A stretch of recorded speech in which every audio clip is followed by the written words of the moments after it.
All right, folks, it is Saturday the 16th, and if you can listen, maybe, unless my microphone's cut it out, they're doing work here.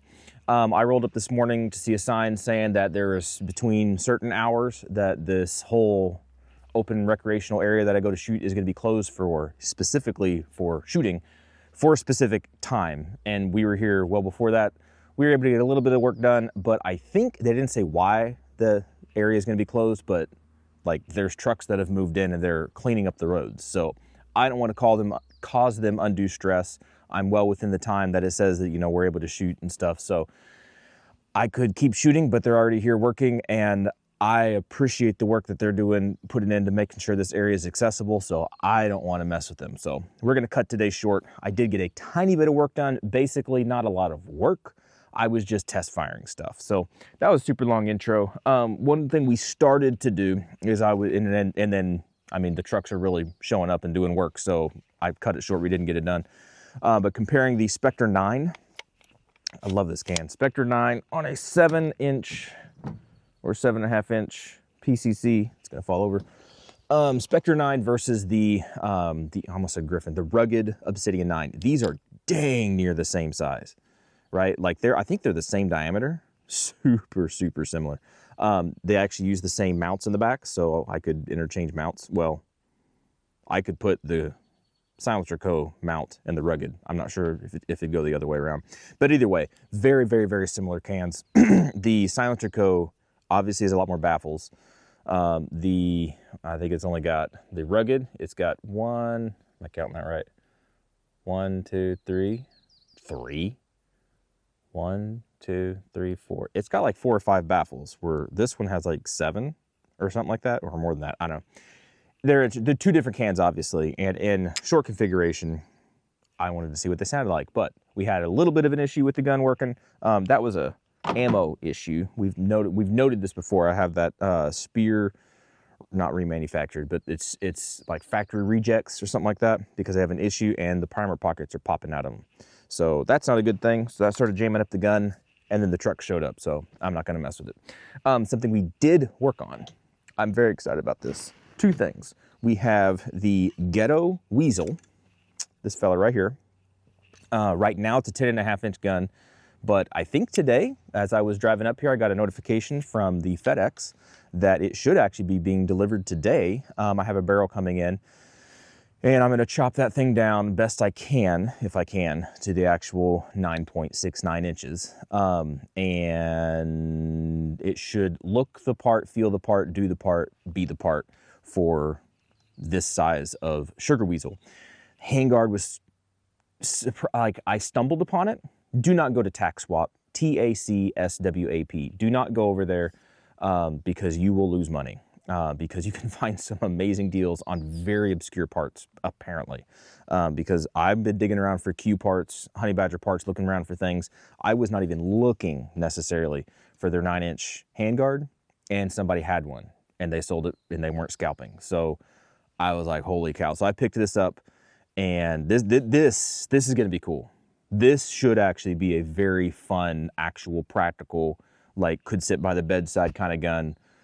5.56 SBR. This is cool, right? I shot it just a tiny bit today, basically just to tune in the gas block and see, because it actually does have a Q gas block. I went that far as, you know, putting that on there, and it shot well. It shot well for what little I shot, like half a mag, just getting it tuned in a little bit and just seeing how it felt. Since you can adjust the gas, it's not super gassy, you know, it's not super crazy. But this is one project that is almost done. Excuse me, we just got to fix that barrel, and then it's basically going to be done. And then I can do whatever I want to do with it. As far as using it for a suppressor host, using it for a bunch of other things, I'm excited about it. This would be cool. The really cool one that we have now is this feller.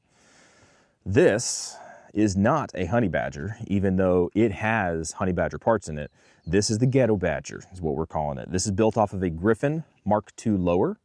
I Cerakoted this yesterday, and so it's gonna get dinged up. It's Cerakoted. However, from what I'm understanding, Q does Cerakote their stuff now. They clear ano, but then they Cerakote on top of it for whatever reason.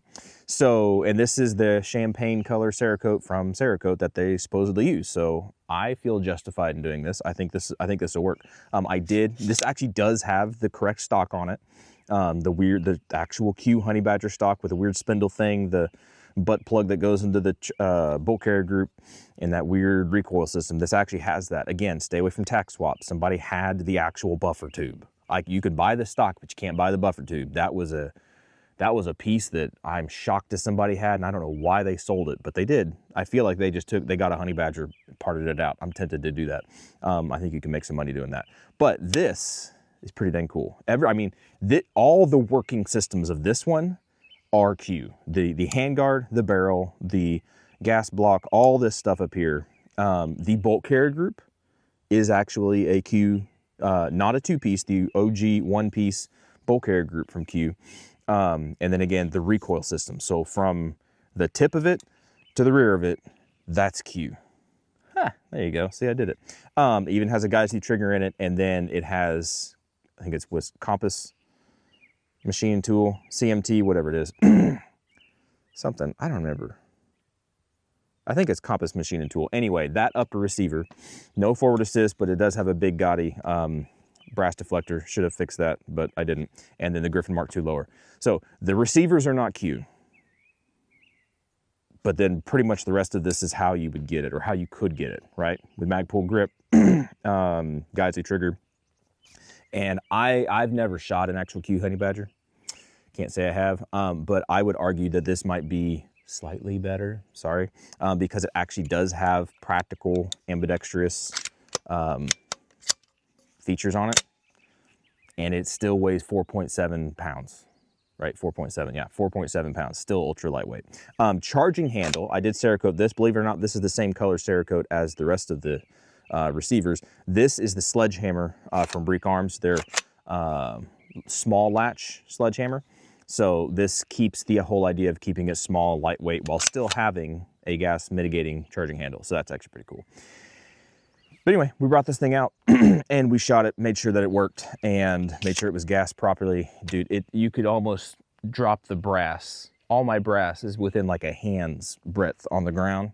So a span, right? It's a span for you biblical nerds out there. Sitting over there. So very well gassed, very well like keeping in tolerances. So whatever they've done, they have done some cool things as far as Q and making sure they have good parts, it seems.